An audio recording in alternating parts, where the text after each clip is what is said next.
எந்நாடுடைய சிவனே போற்றி, எந்நாட்டவர்க்கும் இறைவா போற்றி. ஐந்து கரத்தனை யானை முகத்தனை இந்தின் இளம்பிறை போலும் எயிற்றனை நந்தி மகள்தனை ஞானக் கொழுந்தினை குந்தியில் வைத்து அடி போற்றுகின்றேனே.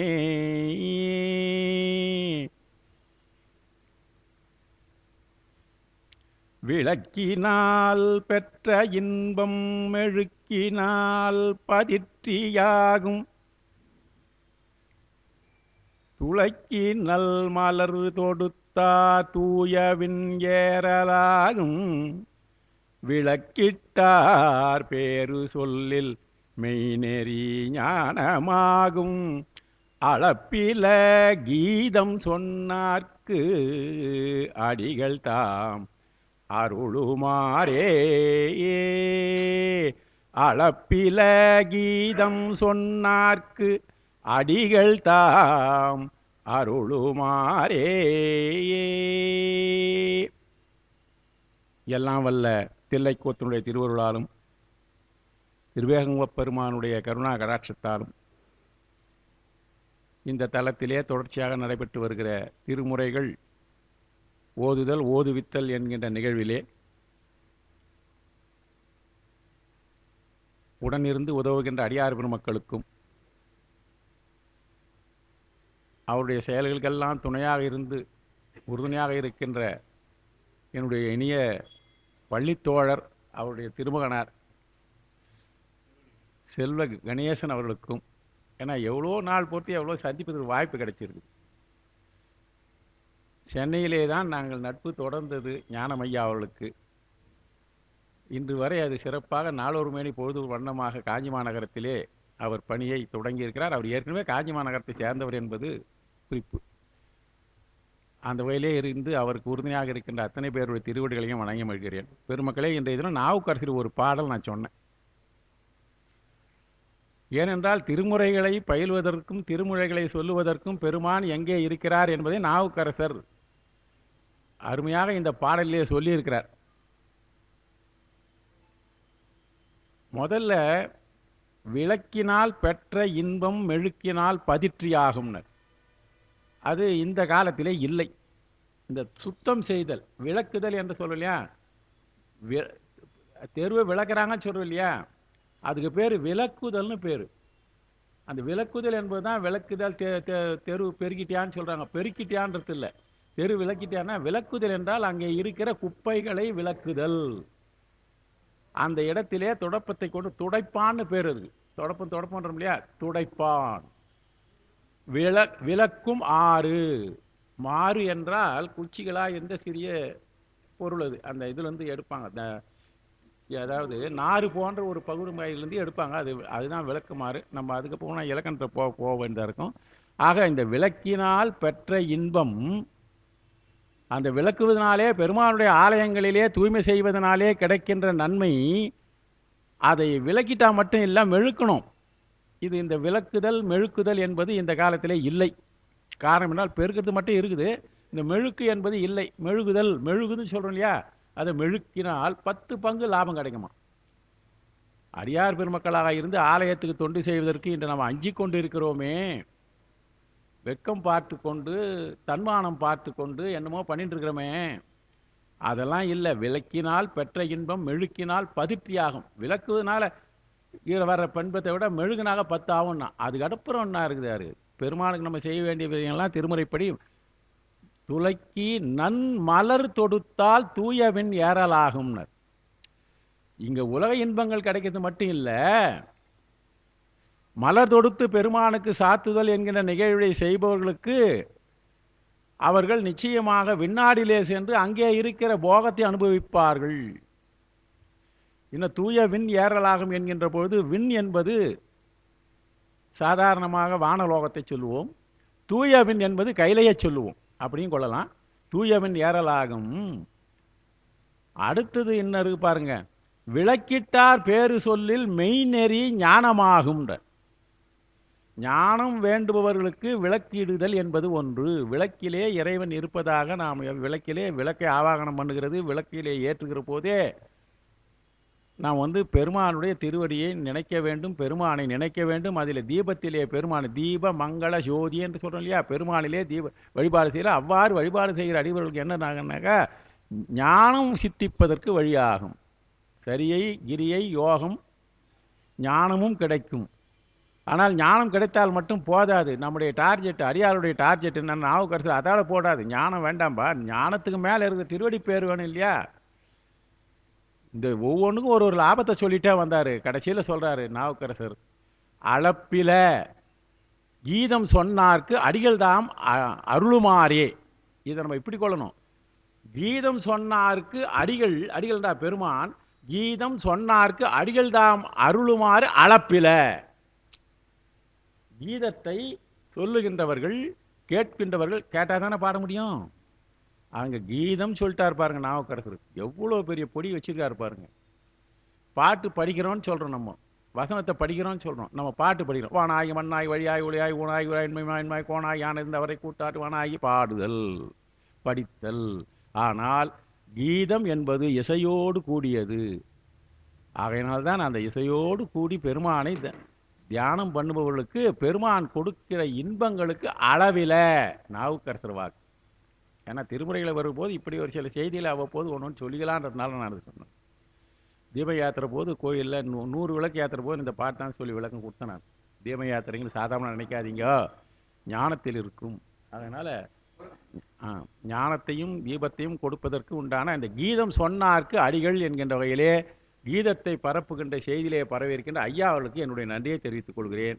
உறுதுணையாக இருக்கின்ற உங்கள் அத்தனை பேருக்கு நன்றியை தெரிவித்துக் கொள்கிறேன். என்ன படிக்க வச்சிருக்கார். ஆகையினால இன்றைய தினம் பெருமக்களே 19வது 18வது பதிகம், சாரி உண்மை உண்மை நின்றியூர் நின்றியூர் நின்றியூர் ஒன்று இதை இருக்கு. திருக்கழுமலம் 19. திருக்கழுமலத்தை பற்றி விளக்கம் நன்றாக சொல்லி இருக்கின்றோம்.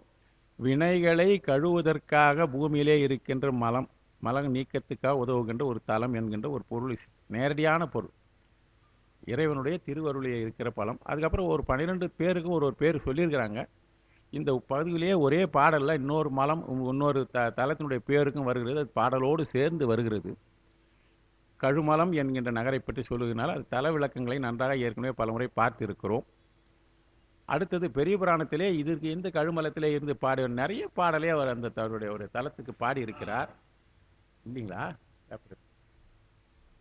ஆக இந்த தலங்களை பற்றிய விளக்கங்களை எல்லாம் சொல்லுவதற்கு வாய்ப்பு இல்லாதனால ஒரு 5 நிமிஷம் அதிகமாக கிடைச்சிருக்குது. அது இந்த பகுதி இந்த பதிகம் முழுவதுமாக பெரும்பாலுமே திருமுறைகள் வினை நீக்குவதற்கு உதவுகிறது தான், வினை நீக்குவதற்கு உதவுகின்றதாக இருக்கின்ற திருமுறைகள் தான். ஆனால் இதிலே குறிப்பாக ஞானசம்பந்த பெருமான் அவருடைய சொந்த ஊரிலே இருக்கின்ற பதிகம் என்கின்ற காரணத்தினாலே வினை நீக்கம் நிச்சயமாக கிடைக்கும், வினையிலே இருந்து விடுபடுவார்கள் என்கின்ற செய்தி பாடல்களிலே, பெரும்பான்மையான பாடல்களிலே அந்த செய்தி அவர் சொல்லப்பட்டிருக்கிறது. எந்த வகையாலெல்லாம் நம்ம வழிபாடு செய்ய வேண்டும், எதற்காக பெருமான் எவ்வாறு இருக்கிறான் என்கிற மற்ற செய்தியெல்லாம் சொன்ன செய்தி தான். ஆனால் திருவிராகம் என்கின்ற அமைப்பிலே, பண்ணிலே திருவிராகம் என்கின்ற ஒரு அமைப்பு, பண்ணில் திருவிராகம் என்கின்ற ஒரு பாடல் அமைப்பு, இதிலே ஒரு அருமையான பகுதிகள். இது பிரித்து படித்தாதான் பொருள் விளங்கும், அப்படியே படிக்கிற போது ஒன்று இருக்கும். ஆகையினால் ஒரு பாட்டு மட்டும்.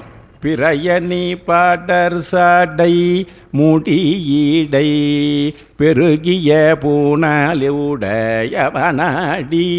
இசை இப்படி படித்தாதான் இசை வரும். பிறையணி பாடர் சாடை முடியீடை பெருகிய பூணலுடையவனாடி இறைய பெருகிய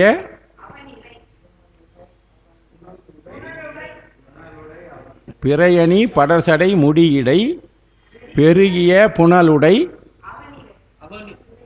அவன் இறை.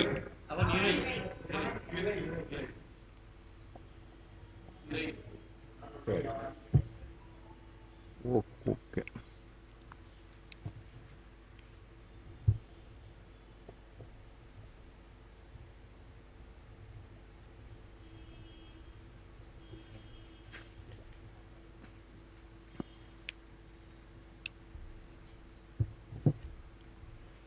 பிரயணி படர் சடை முடியிடை பெருகிய பூணலூடை அவநீரை இறையணி வளையினை முலையவள் இணைவனதேழிலூடை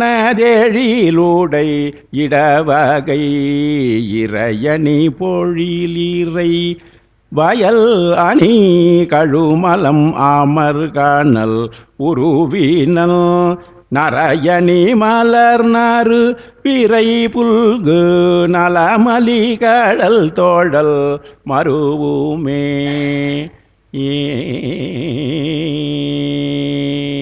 அந்த பெருமானுடைய திருவடிகளை தொழுகின்ற செயலை நீங்கள் செய்வீர்களாகன்னு சொல்றார்.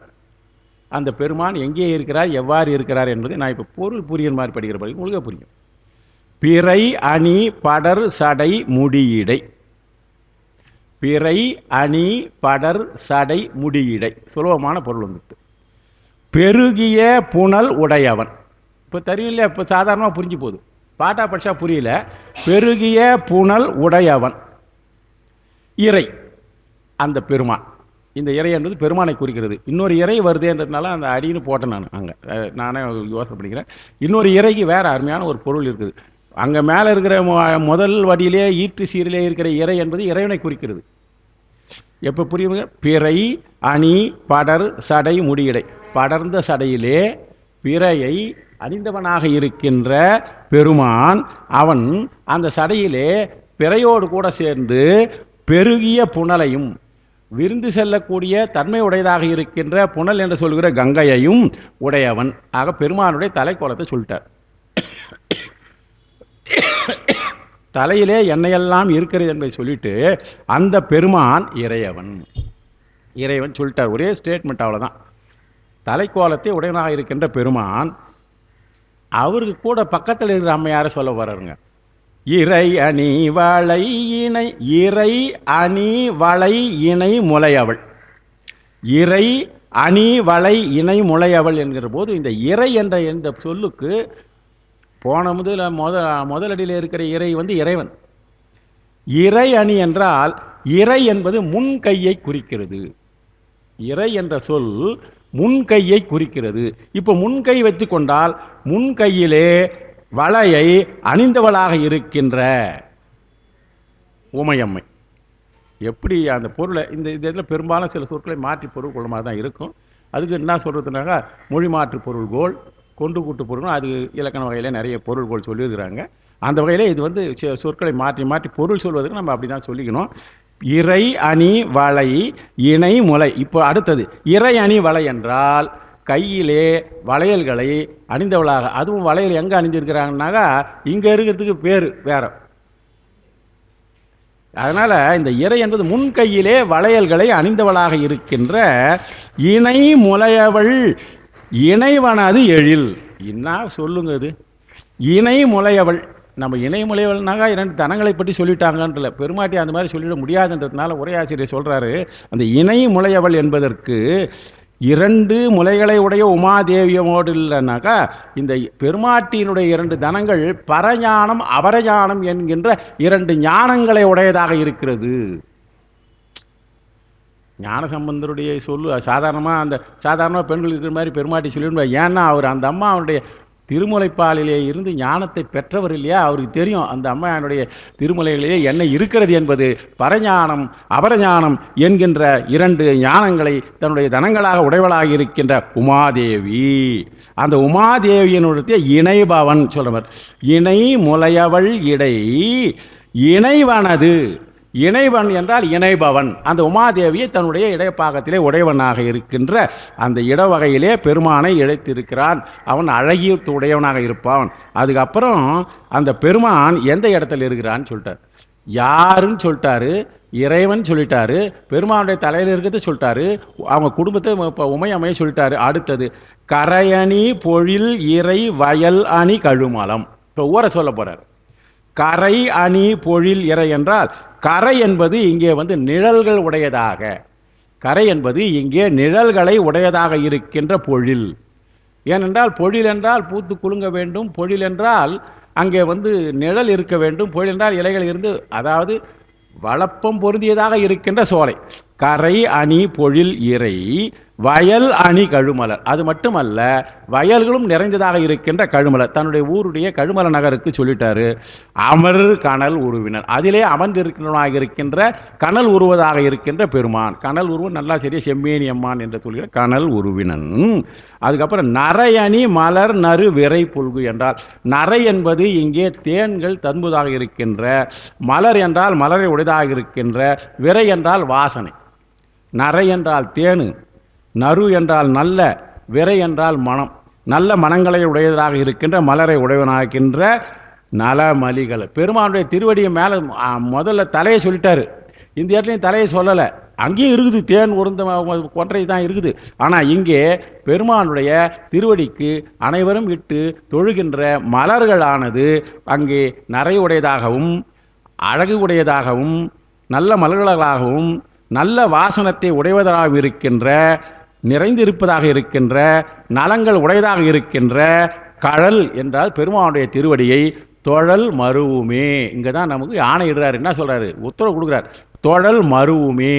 இந்த மருவுதல் என்பதற்கு இலக்கியங்களிலே பல பொருள் இருக்கிறது. அவங்க இந்த இடத்துல ஒவ்வொரு இடத்துல ஒரு பொருள் கொள்ளலாம். இந்த இடத்துல என்ன சொல்கிறாருன்னா, மருவுதல் என்றால் பொருந்துங்கள். சாதாரணமாக மருவுதல் என்றால் பொருந்துங்கள். சாதாரணமாக பொருந்துதல் என்றால் இந்த பொருள் இங்கே வச்சாலும் இந்த பொருள் இங்கே பொருந்திச்சுன்னு அர்த்தம். இது பொருந்துச்சின்னு சொல்ல முடியாது, இது மேலே இருக்குது. ஆனால் மேலே இருந்தால் பொருந்துச்சு சொல்ல முடியுமா? என்ன தாலி கட்டின்னு வந்துட்டால் வழியே இன்னும் ஒன்றும் பொருந்தலையேன்னுவான். மனது பொருந்துதல் என்று ஒன்று இருக்கிறது. இறைவனிடத்தில் போகிறப்போ திருவடியை பொருந்துங்கள் என்றால் காலை தொட்டு வணங்க கொண்டு தலையை கொண்டு அங்கே வச்சுட்டாங்க, உடம்பு மட்டும் திருவடியில் தொட்டுட்டாங்க இல்லை. அந்த மருவுதல் என்பதற்கு பல சொற்கள் இருக்கிறது. இங்கே அது மாதிரி சொல்லிடுறாங்க. இந்த இது சொல்கிறார் பாருங்க. அதனை பெருமான் முத்தி நலம் நலமலின்னு சொல்கிறார். நலமலி என்கின்ற ஒரு சொல்லுங்க பெருமானுக்கு சொல்கிறார் பாருங்க. நலமலி கழல். நலமலி கொண்டால் நன்மையை கொடுக்கின்ற கழல். அடியார்களுக்கு எது நன்மை என்றால் முத்தித்தான் பெருமானுக்கு. அதனால்தான் முத்தி நலம் கொடுக்கின்ற திருவடி என்கிற காரணத்தினாலே நலம் மலி திருவடி என்று சொல்லியிருக்கிறார் ஞானசம்பந்தர். அப்படிப்பட்ட கழலை அவரை தொழுது வணங்குதல் நமக்கு பிறவிப்படத்தினுடைய பயன் கிடைத்ததாக என்பதனால, நம்முடைய கடமை என்கின்ற சொல்வதனால நம்ம என்ன சொல்ல, தொழல் மருவுமே. தொழுவதையே நீங்கள் கடனாக கொள்ளுங்கள். தொழுது மட்டும் இல்லை, அவரோடு சேர்ந்து இணைவதற்கு முயற்சி செய்யுங்கள். அத்துவிதமாக இணைதல்னு சொல்லுவான் சித்தாந்தத்தில். மருவுதல் என்கின்ற பொழுது ஏகன் யோகம் மருவுதல். நான் அடிக்கடி சொல்கிறது இந்த பாட்டை நான் பயன்படுத்தி. ஏன்னா அந்த மருவுதல் என்ற சொல்லுக்கு ஏகன் யோகம் மருவுதல் என்றால் தட்சிணாமூர்த்தி கோலத்தோடு இருக்கின்ற பெருமான் தன்னுடைய உள்ள இருந்ததனை இருந்தடி இருந்து காட்டி யாருக்கு யோகத்தை, இந்த யோகமானது இவருடைய திருக்கையில் இருக்கிறது. எதிரில் உட்காந்துக்கணும் யார்? வாயால் சொல்லலை. ஜனக சனார்த்த சனாந்த சனக்குமார்கள் என்பதற்கு அந்த யோகத்தை தன்னுடைய அருள் மூலமாக, தன்னுடைய கையை காண்பதன் மூலமாக அவர் பெருமான் என்ன பண்ணார்? யோகத்தை, தன்னிடத்திலே இருக்கிற யோகத்தை அவரிடத்திலே செலுத்துமாறு, அவர்கள் இது உள்ளத்திலே பதியுமாறு செய்கிறார் என்றால், ஆகையினால பெருமானை உள்ளத்திலே பதிந்து கொண்டு வழிபாடு செய்யணும். நிறைய சொல்லிட்டே போகலாம் இதில். ஆகையினால கலந்த அன்பாய், இந்த அதுதான் என்ன சொல்கிறாரு மாணிக்க வாசகர்? கலந்த அன்பு. பெருமானுடைய திருவடியை மருவுதல் என்பதைத்தான் இவர் தன்னுடைய சொல்லாட்சியிலே கலந்த அன்பாகி என்று சொல்லுகிறார். கடல் என்பதுக்கு திருவடி, மருவுதல் என்பது பற்றியிருத்தல், மனத்திலே இணைத்து கொள்ளுதல், மனதோடு இணைத்து. இதுக்கு மேலே இதுக்கு பொருள் தேவையில்லை, உங்களுக்கு நல்லா புரிஞ்சுட்டுருக்குன்னு நினைக்கிறேன். மருவுதல் என்கின்ற ஒரு சொல்லுக்கு இவ்வளோ சொல்லியிருக்குது. ஆக பெருமானுடைய தலையில் இருந்த கோலத்தை சொல்லி, பெருமாட்டுடைய தன்மையை சொல்லி, அதுக்கப்புறம் அந்த பெருமான் எங்கே இருக்கிற ஊரினுடைய பெருமையை சொல்லி, அந்த ஊரிலே இருக்கின்ற பெருமானை சொல்லி, திருவடியை வணங்க வேண்டும் என்று சொல்லி, திருவடியின் பெருமையை சொல்லி 4 வரையில் சொல்ல அருமையாக சொல்லிவிட்டார். எதனால் அதனால் என்ன சார் லாபம்? அடுத்த கேள்வி. கடல் அடி தொழல் மருவுமே குறிப்பாக சொன்னார். முத்தி இன்பத்தை கொடுக்குற திருவடியை தொழுங்கள் என்று சொல்லியிருக்கிறார். அதிலே தெரிஞ்சு போச்சு முத்தி இன்பத்தை கொடுப்பான்னு. முத்தி இன்பத்தை கொடுக்கணுன்னா என்ன பண்ணணும்? பெருமான் நமக்கு என்ன செய்யணும்? அடுத்த பாட்டுக்கு. பிணிபடு காடல் பிற விகளற. நான் இனிமேல் அந்த பாட்டை நான் பாடி போல, இல்லைன்னா பிரித்து படிச்சு சொல்கிறேன். பிணிபடு கடல் பிறவிகள் அற. பாட்டுக்கு எதுக முனாயத்தார சொல்வேன். பிணிபடு கடல் பிறவிகளற அப்படியே படிச்சு போனால் இன்னும் ரொம்ப நல்லா இருக்கும். இதை படிக்கிற போது சாதாரி மாதிரி வந்துடும் கடைசியில். நான் அவர்கிட்ட அதான் கேட்டேன், ஏன் கிட்ட போது இது சாதாரி அங்கன்னு. இது நட்டப்பாடம் தான் சார். இதனை எப்படி ஒன்றாலும் பயன்படுத்தலாம். ரொம்ப அருமையான யாப்பு இது. திருவிராகம் என்கின்ற ஒரு அமைப்பில் ஞானசம்பந்தர் பாடுகிறார். அதனால் சொன்னார், பிணிபடு கடல் பிறவிகள் அற எளிது. நமக்கு ஒரு சொல்றாரு, முன்னா சொல்றாரு, கடல் மருவுமேன்னு சொன்னார் இல்லையா? ஏன் மருவுன்னு சொன்னா, பிணிபடு கடல் பிறவிகள் அற எளிது. கடல் போன்று நம்மை பிணித்து வருகின்ற, மீண்டும் மீண்டும் கடல் அலை போல நம்முடைய பிறவிகள் வந்து கொண்டு இருக்கின்ற கடல் பிறவிகள் அற எளிது. இந்த மருவினால் நமக்கு என்ன கிடைக்குது? எளிது. ஆகையினால எளிது உளது, அது எளிதாக உள்ளது. அது பெருகிய திரை அணிபடு கழுமலம் இனிது அமர் அரண் உரு. கழுமலமாக இருக்கின்ற தலத்திலே வீற்றிருக்கின்றாராகிய பெரிய திரைகளை உடையதாக. இந்த கடல் சொன்னபோது பிறவிக்கடலை சொல்ல வந்தார். பல பிறவிகளாய கடல் சொல்லிட்டார். பிறவி கடல் போன்று நமக்கு வருகின்ற பல்வேறு பிறவிகளிலே இருந்து அற வேண்டுமென்றால், அதிலிருந்து நீங்க வேண்டுமென்றால் பிறவி இருக்கும் பெருமான் என்ற பெருமையிலே. ஆனால் அந்த பெருமான் அது எளிது. என்ன பண்ணனா, அது பெருகிய திரை அணிபடு கழுமலம். பெருகி பெருகி மீண்டும் மீண்டும் வருகிற திரைகளால் சூழப்பட்ட திரைகள் அழகை கொடுப்பதாக இருக்கின்ற கழுமலம் என்கின்ற தலத்திலே இனிதாக அமர்ந்து இருக்கின்ற அரண் என்றால் பெருமானுடைய திருவுரு. அரண் உரு, அந்த பெருமானுடைய திரு உருவினன். அந்த அரண் அழல் அரண் தான் இருக்குங்க. இனிது அமர் அரண், இது அனல் உருவினன். இனிது அமர் அனல் உருவினன். போன பாட்டிலையும் அனல் சொன்னார், இங்கேயும் அனல் தான் சொல்றாரு. அனல் போன்ற உருவத்தை உடையவனாக என்றால் எல்லாவற்றையும் பிணிகளை எல்லாம் பொசுக்குகின்ற தன்மையுடனாக அனல் உருவன். அடுத்த தழல் செந்தழல் மேனி உடனான் அனல் உருவினன்.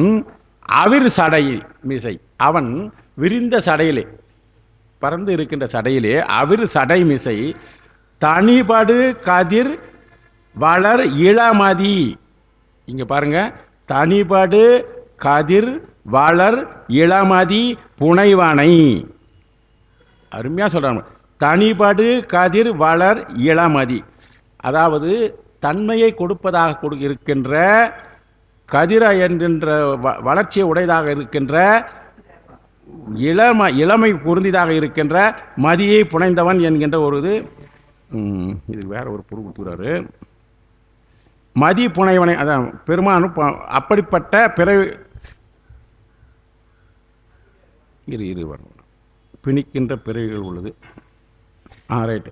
அதாவது தனிபடு கதிர்வள இளமதி புனைவனை என்றால் தலையிலே சூடிக்கொண்டு இருப்பவன், தன்னுடைய சிகையிலே வளருகின்ற அழகிய, அதாவது எப்பவுமே சந்திரன் வந்தால் செய்வனாக அந்த குளிர்ச்சியை தருவான். தனித்தல் என்றால் இங்கே நமக்கு சாதாரணமாக என்ன சொல்லணும், குளிர்ச்சியை தருகின்ற குளிர்ச்சியை தருகின்றவனாக இருக்கின்ற, கதிரை உடையதாக இருக்கின்ற வளர் இளமதி புனைவனை என்றால் அதை புனைந்திருக்கிற பெருமானை. அப்படி பெருமானை உமை தலைவனை, உமை தலைவனை நம்ம பொருள் சொல்ல வேண்டும். முதல் பாட்டில் நீளமாக சொல்லிட்டாரு. உமை தலைவனை நிறமணிபடு கடர் மிடரனை. சாமி எத்தனை சொல்றாரு பாருங்க. இவன் அப்படிப்பட்ட இப்படிப்பட்டவன் வரிசா சொல்லுவாரு. இது என்ன சொல்ற, நிறமணிபடு கரை மிடரனை, அழகிய நிறத்தை உடையதாக இருக்கின்ற அந்த மலர், அந்த மாணிக்கம், அழகிய நிறம் என்று சொல்லுது. அந்த இறை என்பது அழகு தான் சொல்ல வர்றாரு. அழகிய மணி போன்ற நிறத்தை உடையவனாக இருக்கின்ற, மிடரை உடையவனாக இருக்கின்ற இறைவன். அது எவ்வளவு தொலைவு விளக்கமாக சொல்கிறவன் வச்சிருவோம்.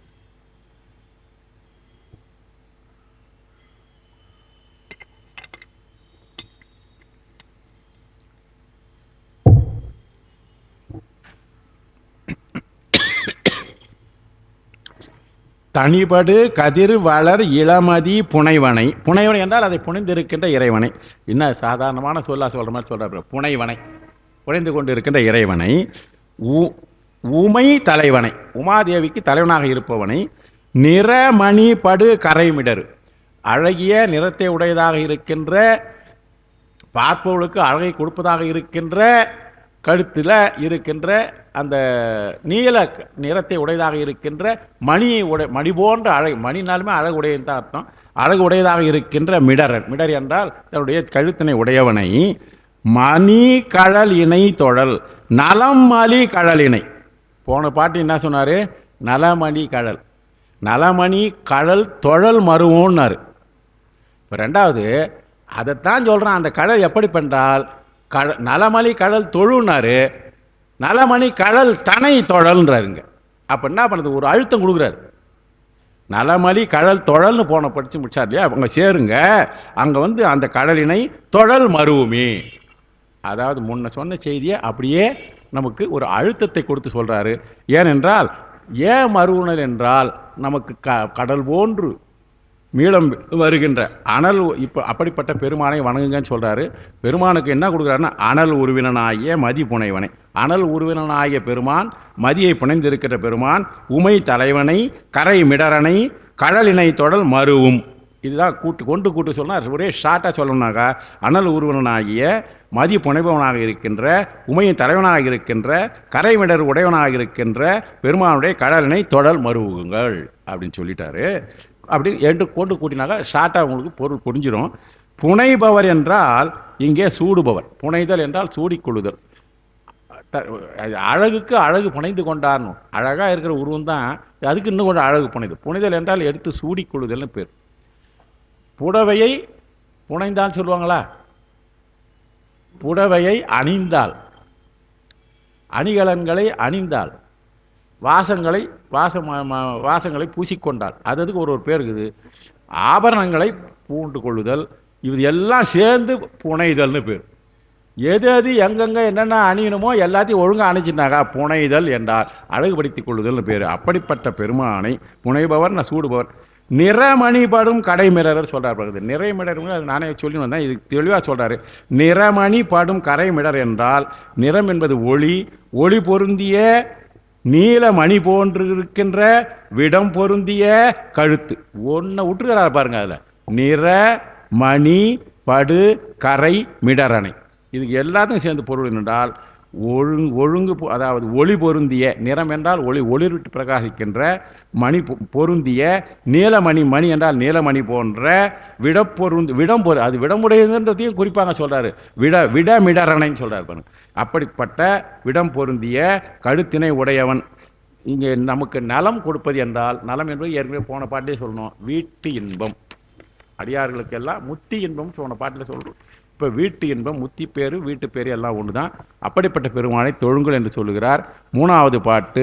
வரியுறு புலியதழ் உடையினன் வளர்பிறை ஒளிகிளர் கதிர்போதி விரியுறு சடைவிரை புரை பொழில் விழவொளி மலிகழு மலமமர் எரியுறு நிறவிரை வனதடி இரவோடு பகல் பரவுவர் தமது எரியுறு வினை செறி கதிர் மூளை இருள்கட தனி நினை வெய்து நனி. ஓ,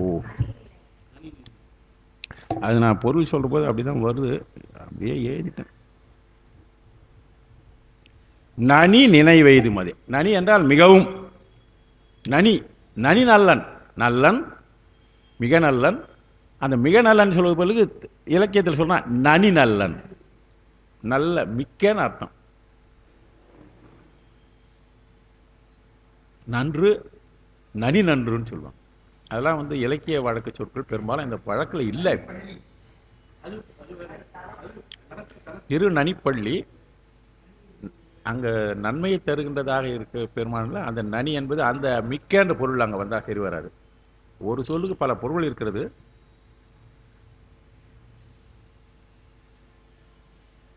இப்படி கொள்ளலாம். திருநனி பள்ளி என்றால் மேன்மையை அதிகமாக உடைக்கின்ற பள்ளி என்கின்ற கிராமம். ஏன் அப்படி சொல்லக்கூடாது? கொள்ளலாம். தமிழ் எதுக்கும் இடம் கொடுக்கும். ஆனால் உண்மையில் எது இருக்குதுன்றது அங்கே போய் உரையாசிரியருடைய துணையோடு தான் நம்ம பார்க்கணும். நம்ம பாட்டு சொல்லிடலாம். அதனால இப்போ பாருங்க, வினை கேட. இப்போ மூணு பாட்டு முடிச்சிட்டோமா நம்ம? வரியூர் புலியதல் தானே படிக்கணும். இப்போ மூன்றாவது பாட்டு இது அருமையாக இருக்குது.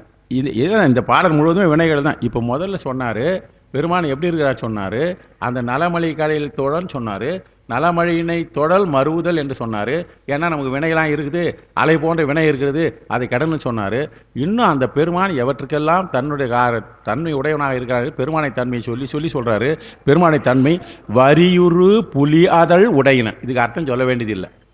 வரிகள் பொருந்தியராக இருக்கின்ற புலித்தோலினை ஆடையாக உடையவன். இதுக்கு என்ன இலக்கியத்தில் ஒரு புலியாதல் உடையன என்பதுக்கு பின்னால் வருது, முடிஞ்ச வரைக்கும் அது பார்க்கலாம். வரியுறு புலி அதழ், அதழ் என்றால் துணி, உடையினன் புலித்தோலை உடையாக உடையனன். அடுத்தது வளர் பிறை ஒளி கிளர் கதிர் போதி விரியுறு சடை. எங்க இந்த சடைக்கு எவ்வளோ கொடுக்கிறார் பாருங்க. பிறை ஒளி கிளர் கதிர், பிறையை உடையது, அது ஒளியை உடையதாக இருக்கின்ற பிறை, அந்த கதிர் போன்று ஒளி கொடுக்கிறார்கள் என்ற பிறை, அது விரியுறு சடை. பெருமானுடைய ஒளி பொருந்திய சடையா விரிந்து இருக்கிறதா, போன பாட்டோட விரிந்து இருக்கிற சடைன்னு சொன்னார். விரிந்து இருக்கிற சடையா சடை விரை பொழில், அந்த சடையில் இருக்கிறார், பெருமானுடைய சடையில் இருக்கிறாரு. புரை பொழில் விழவொளி மலி கழுமலம். அந்த கழுமல நகர் எப்படி இருக்குன்னா, அந்த பெருமான் அங்கே இருக்கிறாரு. அங்கே கழுமல நகர் புரை பொழில் விழவு, அங்கே பொழில்கள் இருக்கின்றது. புரை பொழில்னு ஒரு, அதாவது அதுக்கு ஒரு அடைமொழி கொடுக்குறாரு. புரை பொழி விழவு ஒளி என்றால் விழாக்களுடைய ஒலிகள், மலிந்து இருத்தல் என்றால் நிறைய இருக்கிறது, மலிதல் என்றால் நிறைந்து இருக்கின்றது.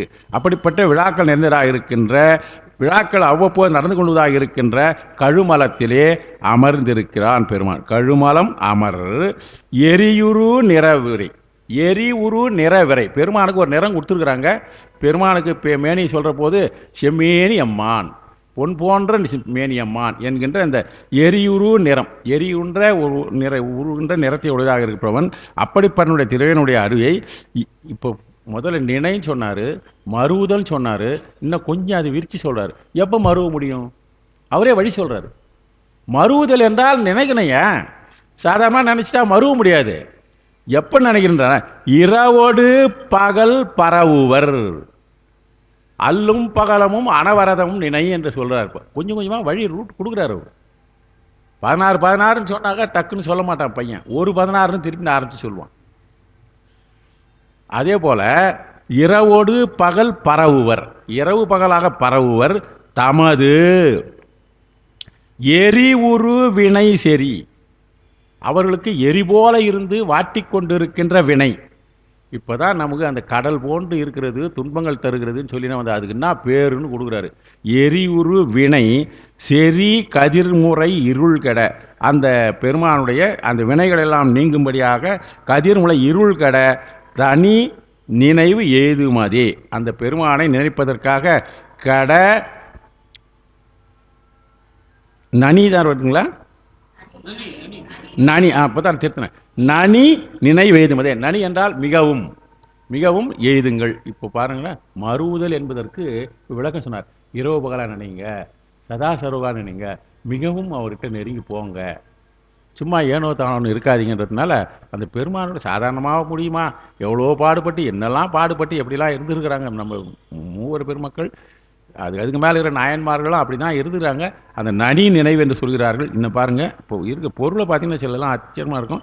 வரியுறு புலியதல் என்பதுக்கு நல்லா தெரியும், வரிகளை பொரிந்தாக இருக்கின்ற புலித்தோலை, அந்த வரி என்பதுக்கு கோடுகள் நம்ம நல்லா தெரியும், புலித்தோலுக்கு ஒரு கோடுகள் உடையதாக இருக்கும். வளர் பிறையையும் கதிரையும் பொதிந்த விரிசடையை உடைய இறைவன். வளர் பிறையையும் கதிரையும் பொதிந்த விரிசடையன். இதனால சாமிக்கு கதிரையும் பொதிந்ததுன்னா ஒளி விட்டு பிரகாசிக்கின்ற சடை. பெருமாளுடைய சடை பிரகாசம் உடையதாக இருக்கின்ற சடை, செஞ்சடைன்னு ஒரு சில இடத்துல சொல்லுவாங்க. பெருமானுக்கு மேனி மட்டும் செம்மேனி இல்லை, சடைக்கு ஒரு அடையிலகரம் சொல்கிற போது சில இடங்களே செஞ்சடைன்னு சொல்லுவாங்க. அதனால் வளர்பிறையையும் கதிரையும் பொதிந்த விரிந்த சடையை உடைய இறைவன் வளர். அது அது அந்த சொல்லுக்கு வளர்பிறையையும் கதிரையும் உடைய சருமன் என்கின்ற ஒரு அருமையான செய்தி கொடுத்துருக்காரு. அது மட்டுமல்ல, எரியுரு நிற இறைவன். எரி உரு நிற இறைவன் நான் உங்களுக்கு செம்மேனி அம்மான்னு சொல்லிட்டேன். எரியுருன்னா தீவண்ணன் பெருமான ஒரு பேர் இருக்குது. அதுதான் செம்மேனி அம்மான் என்பது தான் தீவண்ணன் என்கின்ற பெருமானுக்கு பேர் இருக்கிறது. அதை தான் இங்கே தீவண்ணன் என்பது சொல்வார். பரவுவார் தமது நினைவு எய்தும் என கூட்டுக. பெருமான் நினைவினை எய்துவார் என்றால் யார் பரவுகின்றார்களோ பரவுவர் தமது நினைவிலே எய்தக்கூடிய பெருமான். பரவுவார் தமது நினைவிலே எய்தும். இங்க பாருங்க, 3வது அடியில பரவுவர் தமது, அதை நீங்க அடுத்தது பரவுவர் தமது நினைவு எய்துவன். பெருமான் யார் தன்னை அழிவோடு வணங்குகின்றார்களோ அவர்களுடைய நினைவிலே பெருமான் வந்து எய்துவான். பத்தியா, நினைப்பவர் மனத்திலே உரைதல். பெருமானுக்கு நினைப்பவர் மனத்துறையும் பெருமான் தன்னை நாவுக்கரசர் அருமையா தானே சொல்லியிருப்பார். ஆக யாரெல்லாம் உள்குவார் உள்ளத்து உள்ளானை தன்னை, யார் தன்னை உள்கிறார், அதுதான் அவங்க இந்த முன்னந்து இங்கே கொண்டாந்து சேர்த்துக்கணும். பரவுவர் தமது நினைவு எய்துவது பெருமான் இருக்கிறார். ஏன் அந்த நினைவில் எழுதுகிறார் என்றால் தெரியூறு நமக்கு இருக்கிற வினையை கெடுப்பதற்காக இருக்கின்ற பெருமான். இந்த தீவினை சொல்றார் பாருங்க, கடைசியில் வர எரியுறு வினைன்னு ஒரு சொல்லு கொடுக்குறார் கடைசி வரியில். அதாவது தமன்ற இடத்துல இந்த தூவை சேர்த்துங்க.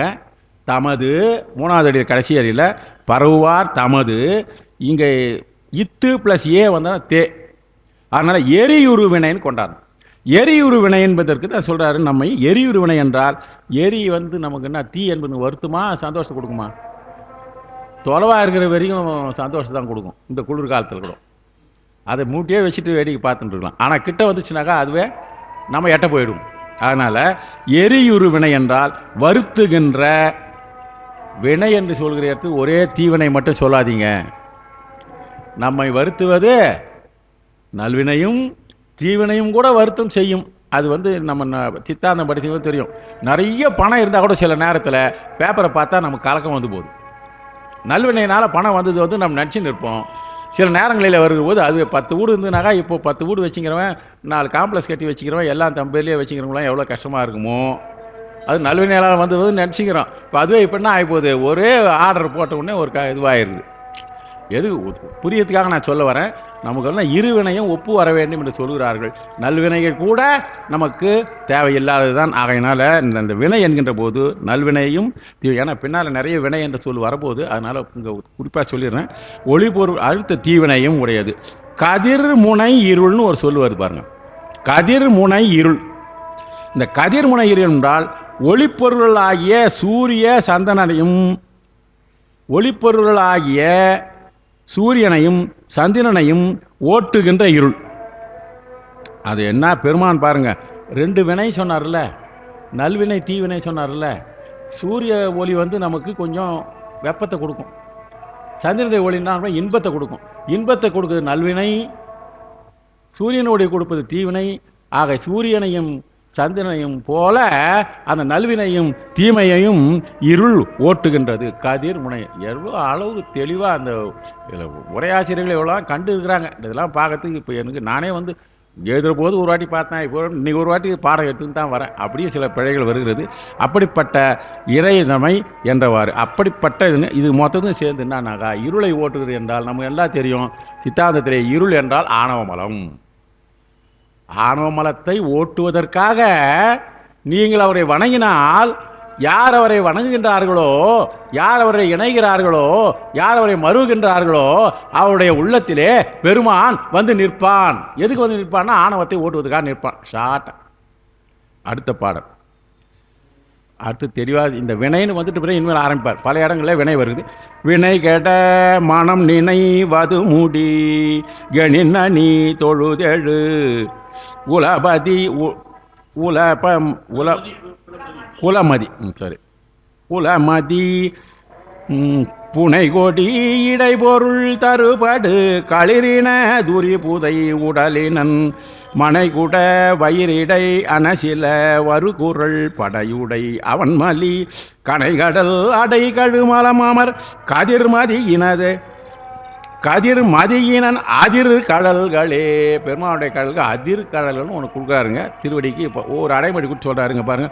வினை கெட மனம் நினைவது முடிகெனின், உங்களுடைய வினை கட வேண்டும் என்று உங்கள் மனத்திலே வினையை நாங்கள் நீக்கிக் கொள்ள வேண்டும் என்று, வினை என்பதற்கு பொருளாக நல்லா சொல்லிட்டாரு, நல்வினை தீமைன்னு சொல்லிட்டாரு. இவையெல்லாம் கெடுவதற்கு நாம் முயற்சி செய்ய வேண்டும் என்று மனதிலே நீங்கள் முடிவு எடுத்தார்களேயானால் வினை கெட மனம் நினைவது முடியேனின் நனி தொழுது எழு. பெருமானை போன பாட்டில் நனி என்று சொன்னார் இல்லையா, மிகுதியாக தொழுது எழு.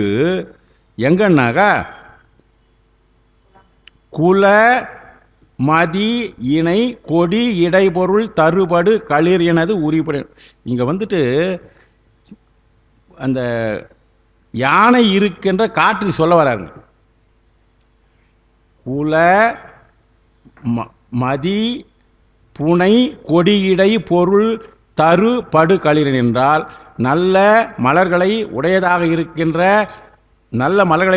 இருக்கின்ற மரங்களையும் கொடிகளையும் இடையிடையே உடையதாக இருக்கின்ற பொருள்களிலே இருந்து திரிகின்றதையே தமது தொழிலாக இருக்கின்ற களிரினது உரி. எங்க களிறு சொல்ல வரதுக்கு இவ்வளவு சொல்ல வர. யானை எங்க இருக்கும்? காட்டில் இருக்கும். அது இருக்கிற இடத்துல மரங்கள் நிறைய தான் இருக்கும். அந்த மரங்களே மலர்கள் இருக்கும், அங்க நிழல் இருக்கும், கொடிகள்லாம் இடையிடையே இருக்கும். அப்படிப்பட்ட களிறு யானையினுடைய ஞான சம்பந்த தன் ஊருக்கு பாடுறபோது எப்படிலாம் பாடிக்கிறார் பாருங்க. இந்த சந்தத்தை விட்டுருக்கிறாரா, சொல்ல விட்டுருக்கிறாரா? இதுதான் தமிழ் ஞான சம்பந்தன் என்பதற்கு இந்த பாடலாம் ரொம்ப அடையாளமான பாடல்கள் வருது. அதனால களிரினது உரி புதை என்றால், களிரினது உரி என்றால் உரித்ததாக இருக்கின்ற தோல் அவருடைய பெருமானுடைய உடலிலே புதைந்து இருக்கின்றது. உரி புதை உடலினர். அடுத்தது மனை குட வயிறுடை. அடுத்தது பாருங்க, பெருமானுக்கு கூட இருக்கிறவங்களாம் சில இருக்குது. என்ன இருக்குதுன்னா, பெருமானுக்கு பக்கத்தில் பூதங்கள்லாம் படைகள் கொஞ்சம் இருக்குது. சில பூதங்கள் எப்படிப்பட்ட பூதங்கள்னாக பெரிய வயிறு உடைய பூதங்களாம். மனை குட வயிறு உடை என்றால் வீட்டிலே இருக்கின்ற குடங்களை போன்று. பழைய காலத்தில் குடம்னாக்கா பானை வயிறு இல்லையா, பானை என்று குடம் தான். குடம் என்பதுக்கு பானை என்று சொல்வார்கள். அந்த காலத்தில் மண் பாண்டம். இப்போ இருக்கிற தவளை இருக்கிற ஷேப்பெல்லாம் மண் பாண்டில் செய்ய முடியாது. ஆகையினால் அதை என்ன பண்ணியிருப்பாங்க, குடம் என்றால் பெரிய வயிறு உடையதாகவும் சிறிய வாய் உடையதாகவும் இருக்கின்ற, அதான் மனை என்றால் வீட்டிலே புழங்குகிறதாக இருக்கின்ற, வீட்டிலே பயன்படுத்துவதாகின்ற குடத்தை போன்று வயிறு உடையதாக இருக்கின்ற சில வரு குரல். சில குரல் என்றால் பூதங்களை, சில தன்னுடைய பூதப்படையை உடையவனாக இருக்கின்ற படை, பூதப்படை. குரல் படை என்றால் சிறியதாக இருக்கின்ற குட்டை குரல் பூதம் என்று சொல்வார்கள். அவைகளுக்கு உடையவனாக இருக்கின்ற பெருமானுக்கு இப்போ காட்டு சொல்றார். காட்டில் இருக்கிற யானைக்கு இவ்வளோ காட்டுக்கு நிறைய அடைமொழி கொடுத்தாரு. காட்டிலே திரிகின்ற யானைன்னு சொன்னார். அந்த யானையினுடைய உரியை போட்டவன். அடுத்தது மலி கனை கடல் அடை கழு மலமமர் உடையவன். மலி கனை கடல் அடை கழு என்றால் மலிந்த தன்மை உடையதாக இருக்கின்ற, நெருங்கியதாக இருக்கின்ற, நிறைந்த அலைகளை வீசுவதாக இருக்கின்ற, கனைதல் என்றால் அலைகள் மூலமாக ஒலியை கொடுத்து கொண்டதாக இருக்கின்ற கடல் அமைந்து இருக்கின்றதாக இருக்கின்ற, கடல் கரைகளை உடையதாக இருக்கின்ற கழுமலத்திலே இருக்கின்ற கதிர் மதி ஈனன் அதிர் கடல்களே. இங்கே போன பாட்டில் சொல்லிட்டாரு, 2 ஒளின்னு சொன்னார், இரவோடு பகல்னு சொன்னார். அதுக்கப்புறம் இங்கே வினை சரி கதிர் முளைன்னு சொன்னார் இல்லையா. கதிர் முளை என்று சொல்கிற போது இங்கே சந்திர சூரியன் சொன்னார் இல்லையா, அதே இங்கே சொல்ற கதிர் மதியினன். அதே கதிர் மதியினன். இந்த கதிர் மதியினனுக்கு வேற ஒரு பொருள் கொடுக்குறாரு. சூரியனையும் சந்திரனையும் தனது கண்களாக உடையவன். இங்கிற கதிர் மதியினன் என்று சொல்லுகிற பொழுது சூரியனையும் சந்திரனையும் தனது கண்களாக உடைப்பவன். அப்படிப்பனுடைய திருவடிகளை நீங்கள் தொழ வேண்டும். ஒருவனை தொழ வேண்டும் என்றால் அவருடைய கெப்பாசிட்டி நான் கேட்பறேன் இல்லையா, அது சொல்ற இப்படிப்பட்ட தன்மை உடையவன். யானையுடைய தோலை போர்த்து இருக்கிறவன். அந்த யானை எப்படிப்பட்டது தெரியுமா? காடுகளிலே தெரிந்து கொண்டு இருப்பது. அங்கே இந்த உரி களிர்னது உரி புதை உடலினன்னு சொல்ற பாருங்க. அந்த புதை உடலினுக்கு ஒரு தனிய சிறப்பு கொடுக்குறாரு. அதாவது சுற்றி கொண்டிருக்கின்ற காட்டு கொடிகளினுடைய பொருந்த படு களிரினது என்றால் பல பொருள்களை கொண்டு வருகின்ற இறந்த யானையினது. அந்த யானை வருகிற போது எப்படி காட்டு வழியாக வந்ததுன்றத நம்ம இதில் பார்க்கணும். தார்காவனத்து இருடிகள் இதில் படத்தில் கந்தபுராணத்தில் ததீசி உத்தரப்படலம்னு ஒன்று.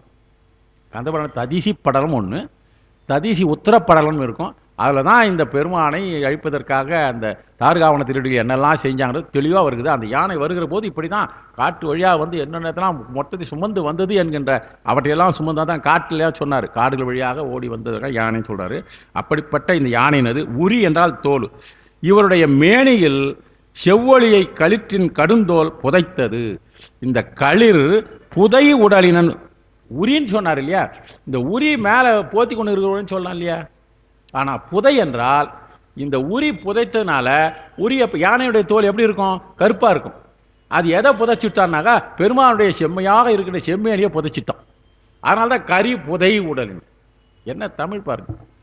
அந்த கரி உரி என்பது கருமையாக இருந்தாலும் பெருமானுடைய செம்மேனி என்கிற அந்த மேனியை புதைத்து கொண்டு இருக்கிறது என்பதனால அப்படிப்பட்டது. அடுத்தது மனை குடவயிறு நான் ஏற்கனவே சொல்லிட்டேன். வரிய பூதப்படைகளை பெருமான் இருக்கிறது. கதிர் மதியன் என்றால் சூரியனையும் சந்திரனையும் தனது கண்களாக உடையவன். இப்போ பெருமானுக்கு ஷார்ட்டாக இந்த பாட்டு சொல்லணும்னா உடலினன் உடையவன் மதியினன் கழல்கள் வினைகட மனம் நினைவது முடிகேனின் நனி தொழுது எழு என கூட்டுக. பெருமானுடைய வினைகளை நாம் அதாவது வினைகளை நீக்கிக் கொள்ள வேண்டும் என்று நீங்கள் முடிவு எடுப்பீர்களேயானால் இத்தகைய தன்மையுடைய பெருமானை நீங்கள் வழிபாடு செய்யுங்கள் என்று சொன்னார். மன நினைவிற்கு எல்லாம் காரணமாகிய வினைகள் கெடவும். இந்த மனம் நினைதல் என்றால் மனம் நினைவதே உடனும் நம்ம. இப்போ மனம் நினைவதற்கு எல்லாம் காரணம் எது? நமக்கு மனம் எதோ நினைக்குதுன்னாக்கா வினையினால் தான் மனம் நினைக்குது. அதனால் அந்த வினை கெடுவதற்கு மனம் நினைவிற்கு எல்லாம் காரணமாக வினைகள் கெட வேண்டும். மனம் நினைப்பற்று அழிந்து போகவும் விரும்பின் கடல்களை தொழுங்கள். இந்த மனம் நினைவு என்பதற்கு இவ்வளோ குறுக்கு சொல்றார். மனம் நினைப்பற்று போகும். திருவாசகத்தில் நினைப்பற நினையுங்கள். நம் மனம் இறைவனை தவிர வேறு எதையும் நினைக்காமல் இருப்பதற்காக வேறு உலகியல் என்கின்ற நிலையிலே இருந்து அருளியலுக்கு வர வேண்டும் என்றார். அருளேயே நினைப்பு கொண்டு உலகியல் நினைப்பு அருமதியாக பெருமானை நினையுங்கள். எவ்வளோ பெரிய விஷயங்களை கொண்டு போகிறாரு. இதில் ஒரு வரிக்கு நம்ம விளக்கம் சொல்லணும்னா சித்தாந்த நூல்களை எடுத்து சொல்லலாம். அடுத்தது முடிகேனின்னு ஒரு வருது பாருங்க. முடிகேனின் என தொகுத்தல் விகாரமாக போச்சுது. முடிக எனில் முடிவு எடுப்பீர்களே. ஆனால் இதெல்லாம் பழைய சொல்லாட்சி. இப்பெல்லாம் அந்த மாதிரி யாரும் பேசுறதில்லை. முடிகேனின் என்று சொன்னாங்க. அதுனா முடிகையனின் பொருள் வந்து முடிகேனின் என்பது தொகுத்தல் விகாரமாயிற்று. முடியனின் என்பது முடியுமாயின் பெருமானை திருவடியை துடைய வேண்டும் என்பதற்காக. இன்னொன்று முடிகேனின் என்றால் நீங்கள் முடிவு செய்வீர்களே ஆனாலும் அர்த்தங்க.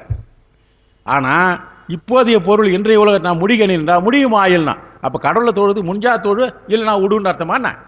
அந்த முடியுமாயின் என்பது இவர் எவ்வளோ, அதாவது அடுத்தவங்க உரையை குறை சொல்லக்கூடாதுன்றதுனால இவர் என்ன சொல்கிறார் பாருங்க. முடியுமாயின் என பொருள் காண்பதும் உண்டு, முடிவு செய்வீர்களே ஆனால் தான் அர்த்தம்.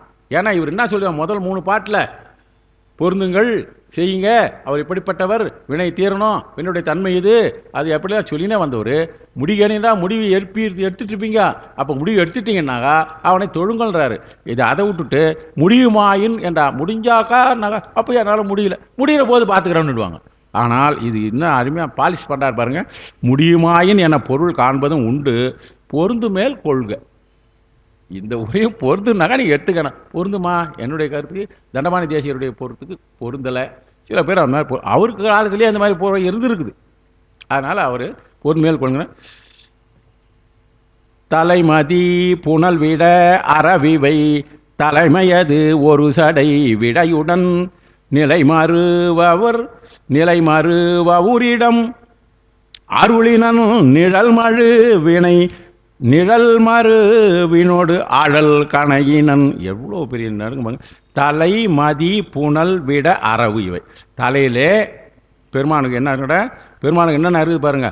தலையிலே மதி புனல் விட அரவு இவை தலைமையது ஒரு சடை வைத்து கொண்டிருக்கான்.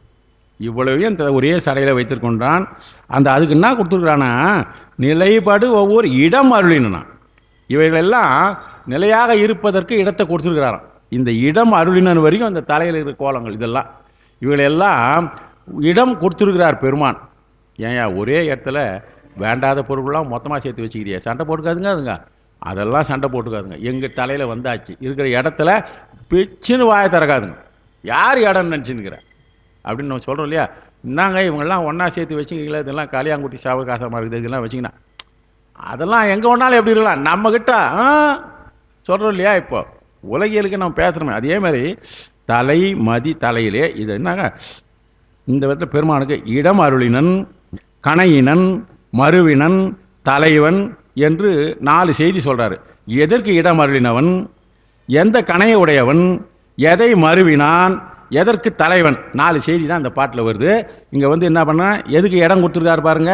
தலையும் என்றால் ஒரு நாள் பிறை, தலைமதி என்பதற்கு ஒரு நாள் பிறை தலைமதி. முதல்ல தலசம் புள்ளன்னு சொல்கிறோம் இல்லையா, முதல் தோன்றுகின்ற தலை என்பது முதல் பிள்ளைன்னு அர்த்தம். தலசம் பிள்ளைன்னா முதல் பிள்ளை அது. அது பெரும் அன்பு அது தலை. முதல் இடை கடை என்பது அதாவது இங்க அதாவது தலை தலை இடை கடைன்னு வருது பார்த்தீங்களா, அதில் அந்த தலை அன்பு, அந்த தலை என்பது சிறந்த அன்புன்னு பேர். இங்கே வந்து தலை என்ன தலசம் பிள்ளைன்னு சொல்கிறாங்க இல்லையா, அது நம்ம பெரியவங்க சொல்லிக்கிறாங்க முதல் பிள்ளைன்னு அர்த்தம். அந்த முதல் பிள்ளைன்னா தலைமதி என்றால் அந்த தலைமதி என்பது ஒரு நாள் பிறை, அதான் முதல்ல தோன்றுகின்ற தலைமை ஒரு நாள் பிறை. தலைமை அது ஒரு சடையிடை, அந்த பெருமானை அதை ஒரு சடையிடை தன்னுடைய ஒரே தலையில் வச்சுருக்காரு. தலைமையாகிய சடைக்காடு தலைமை அது என்பது எங்கே இருக்குதுன்னாக்கா சடை, இந்த சடையாகிய காட்டிலே சடையை காடாக உருவைக்கிறாரு. அந்த சடையாகிய காட்டிலே சடை காட்டிலே நடுவில் வச்சுக்கிறார் பெருமானை. புனல் இல்லை என்ன வச்சுக்கிறாராம், அது என்னெல்லாம் சொல்லியாச்சு. புனல் இருக்குன்னு பகைப்பட்ட பொருள்களாக இருக்கின்றது, ஒன்றுக்கு ஒன்று பகை உடையது. எது எது மதி அரவு இவைகளை பகை நீங்க வாழ ஓரிடத்து அருளினன். பெருமான்கிட்ட போயிட்டாக பகை நீங்கிவிடும். அதனால தான் பெருமான்கிட்ட போன்னு நான் சொன்னேன். இந்த 5வது பாட்டில் எவ்வளோ தெளிவாக பெருமான்கிட்ட ஏன் போன்னு சொல்கிறோன்னாக்கா, அவர்கிட்ட போயிட்டாக்கா நாம் என்னவென்பதே தன்னை மறந்துவிடும், தன் முனைப்பு நீங்கிவிடும். அரவு மதி இதெல்லாம் ஒன்று பகையினா இதெல்லாம் நீங்கிடும். அதனால தான் பெருமான்கிட்ட உன்னை மறுவுன்னு சொன்னேன் அப்படின்ற மாதிரி ஓரிடத்து அருளினன் என குறித்தவாறு. நிழல் மழு என்றால் இந்த நிழல் மழுன்னு ஒன்று இருப்பாருங்க. நம்மனா நிழல்னா நிழல்னு சொல்லிடுவோம். நிழல் இல்லை இல்லை இல்லை இருவாருங்க கொஞ்சம் இருங்க. அந்த 2வது வரியில் நிழல் மழுன்னு இருக்கு.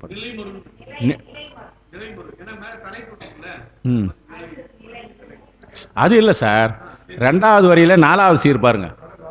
இல்லை 2வது அடியில் 4வது நிலை மலிவ ஊர் இடம் அருளினன், நிலை மருவ ஊர் இடம் அருளினன் நிழல் மழுன்னு இருக்கு பாருங்க.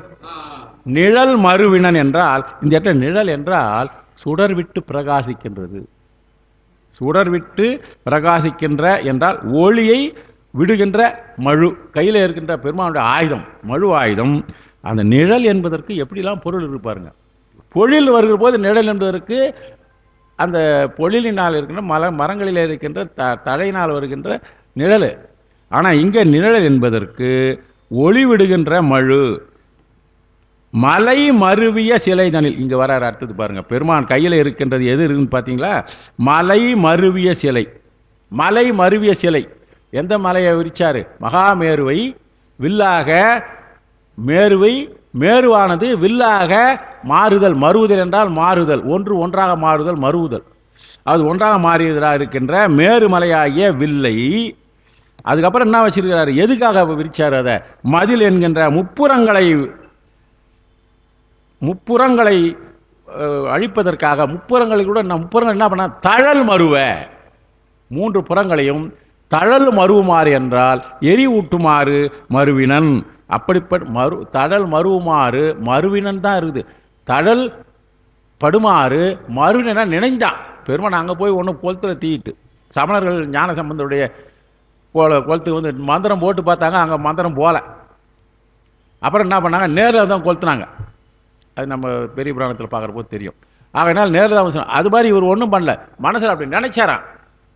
மனம் வைத்த பெருமான் மனம் பொருந்தின என்றால் தன்னுடைய மனத்திலே இந்த திரிபுரங்கள் எரிய வேண்டும் நினைத்தார். அப்போ கையில் வில்லாக வச்சு கொண்டிருந்தார், அம்பு வைத்து கொண்டிருந்தார். ஆனால் மனசில் நினைத்தார், எரி கொளுத்தார். நினைத்து எரி கொளுத்தும் என்று சொல்லுவாங்க பொருந்தினான். அடுத்தது நல கலை மருவிய புறவு.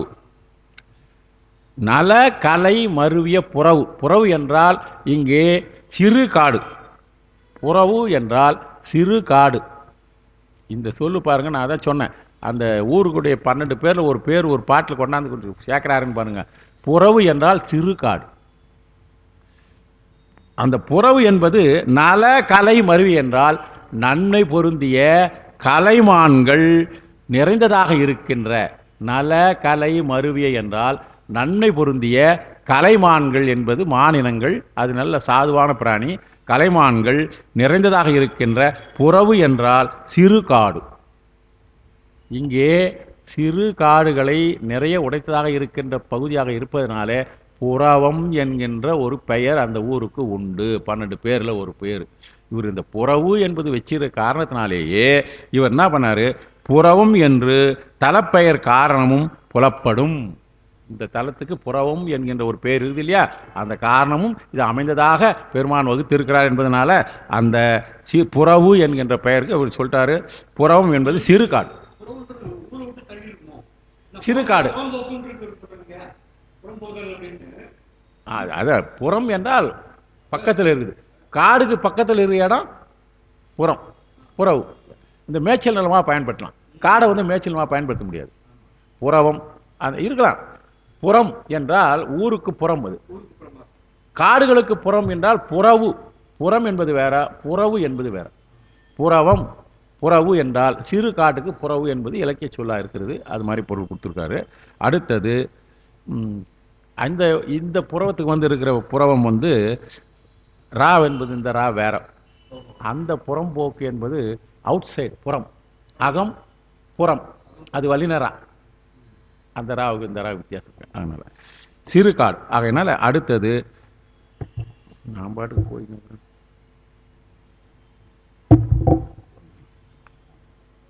வரை பொரு திழியருவிகள் பல பருகொடு கடல் வரி மணவிடை கரை பொரு திரையொலி கெழுமிய கழுமல அமர் கனல் உருவினன் அலையோடு புவியதழ் உடையினன் அடியினை தொழவரும் வினையெனும் உரை பொடி பட உரு துயர்கட உயர் உலகு எய்த ஒரு தலைவனே.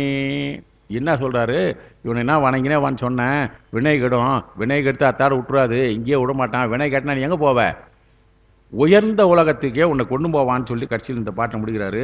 என்னாக்கா, வரை பொருது இழிய கழுமலத்திலே எழுந்தலிருக்கின்ற தீவண்ண பெருமானுடைய திருவடியை தொழ வினை என்கின்ற சொல்லும் பொடிபட்டு விடும். இந்த கடைசி வட்டியில் சொல்றாரு, உரை பொடிபடுதல் என்றால் உரைதல்னா சொல்லு, சொல்லுக்கு கூட இருக்காதாங்க வினையானது. சொல்லுக நாமும் கெட, அந்த வினை என்கிற நாமே கெட்டுடுமா, சொல்லு கூட. உரை கெட என்றால் சொல்லு கூட இருக்காதான். அந்த சொல்லே பொடிபடுகிறது என்றால் வினை என்ன ஆகும் பாருங்க. சொல் பொடிபடுகிறது என்றால் உயர்ந்த உலகத்தை அடைதல் துணிவு, பெருமானுடைய உயர்ந்த உலகத்தை அணிதல். இந்த கடைசி வரியில் சொல்றாரு. அருவிகள் பல ஒழுகு. இந்த கடலுக்கு சொல்ல வராரு பாருங்க. நம்ம கடலுக்கு என்னென்னமோ கடல்லாம் சொல்லிட்டு வரமே, ஞானசம்பந்தருடைய யோசனை பாருங்க. வரை பொருது இழி அருவிகள் பல மறுவுதல். அதாவது மலைகளிலே இருந்து நீர்த்தாரையாக வருகின்ற அருவிகள் பலவும் சேர்ந்து அந்த அருவிகளிலே இருக்கின்ற அத்தனை நீரையும் சென்று அந்த அருவி நீர்களெல்லாம் சென்று சேருகின்ற கடல். கடலுக்கு தண்ணி எங்கேருந்து வருதுன்னாக்கா மலை அருகிலே உயர்ந்த இடத்திலே இருந்து வருகிறது. நம்ம நிலை அமைப்பு வருகிற போது குறிஞ்சி, முல்லை, மருதம், நெய்தல்.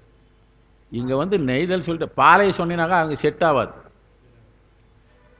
நெய்தல் வந்துனாக்கா கடலும் கடல் சார்ந்த பகுதி ஆகிப்போச்சு.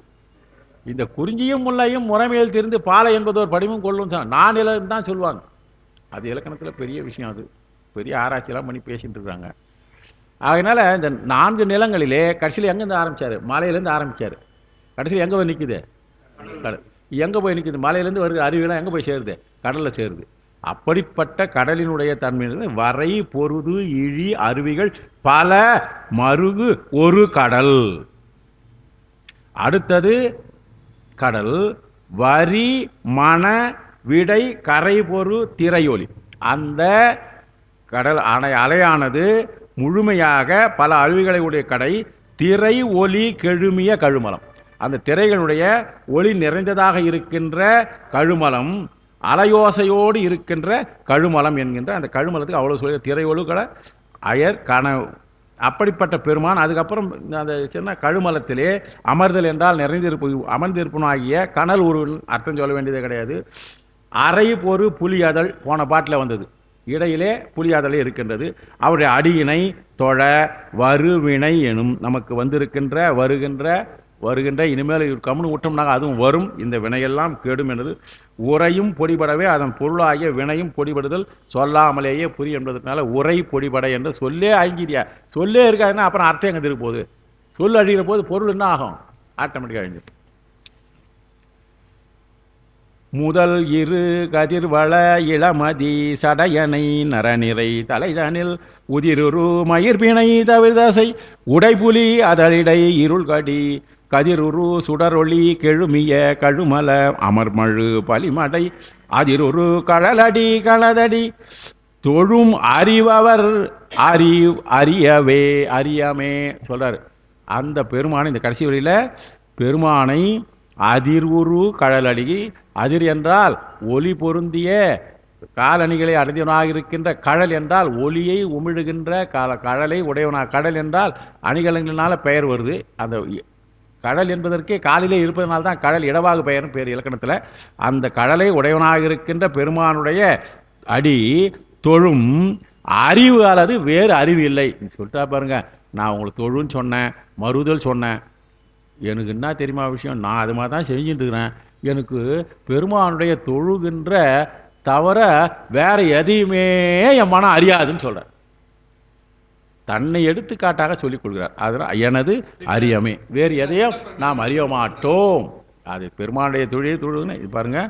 நரை நிறை தலைதனில் என்பது, நரை என்பது தேனு, நரை நிறை தலைதனில் தேன் நிறைந்திருக்கின்ற திருமுடியிலே முதிர் உரு கதிர் வளர் இளமதி.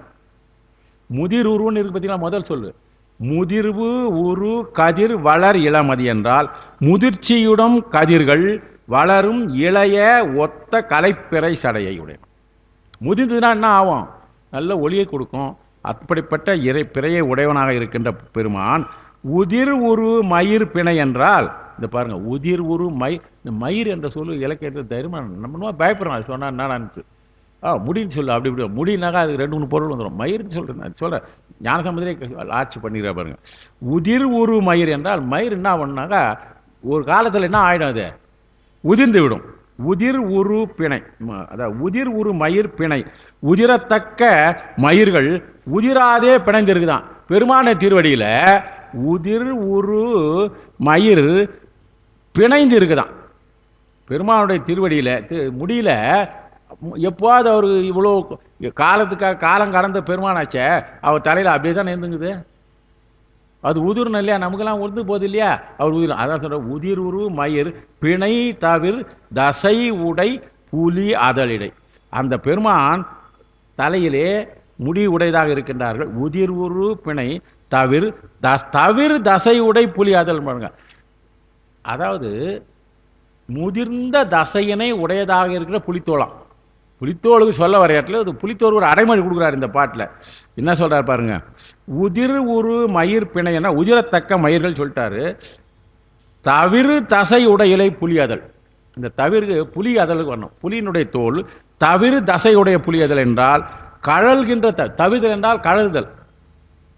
கழல்கின்ற தன்மையுடைய முடியை உடையவனாக இருக்கின்ற பெருமான், கழல்கின்ற தன்மையுடையதாக இருக்கின்ற மயிறு அசையாத பெருமான் தலையில் இருக்குது.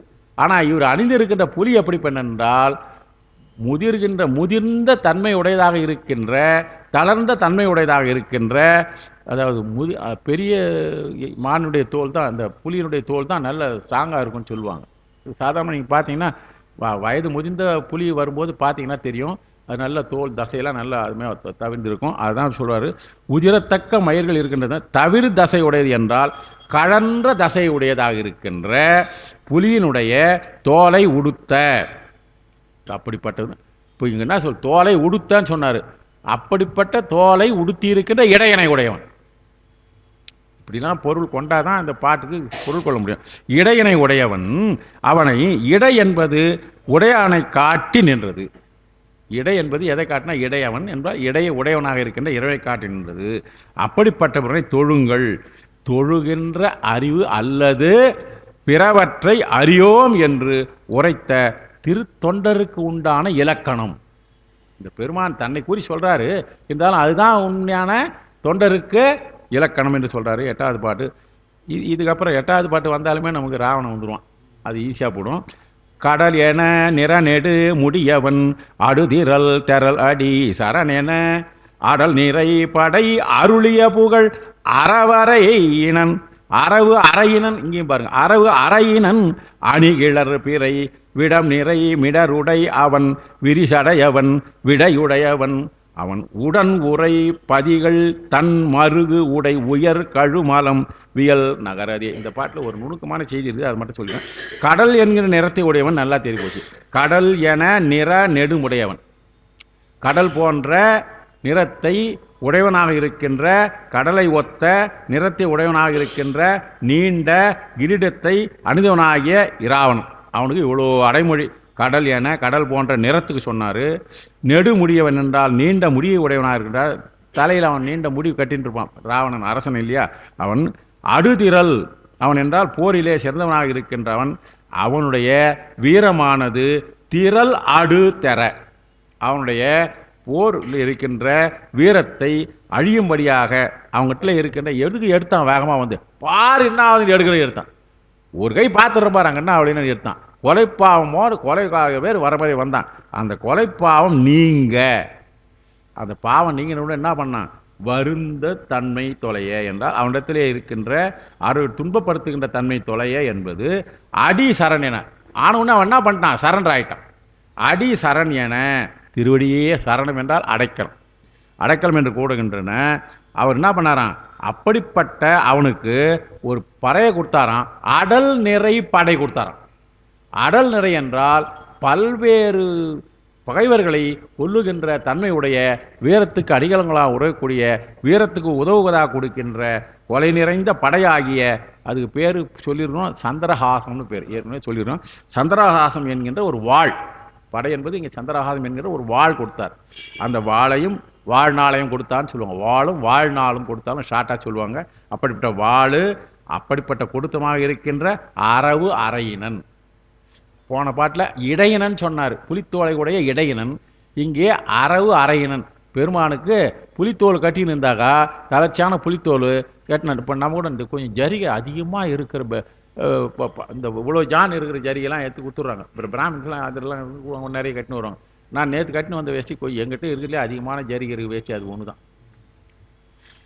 அது ஒரு நினைவாக நான் கட்டின்னு வரேன். அந்த வேஷ்டி நான் ரொம்ப நாளாக வச்சுன்னு, கிட்டத்தட்ட 22 வருஷமாக வச்சுருக்கேன். அந்த வேஷ்டி நான் விடாத வச்சுருக்கிறேன். அது எதுக்கு சொல்ல வரேன்னாக்கா, அதை கட்டிட்டு வந்தாலுமே அப்பப்போ தளரும். இப்போ அதனால தான் என்ன பண்ணுறாங்க, அது ஒரு பெல்ட் போட்டு கட்டிக்கிறாங்க.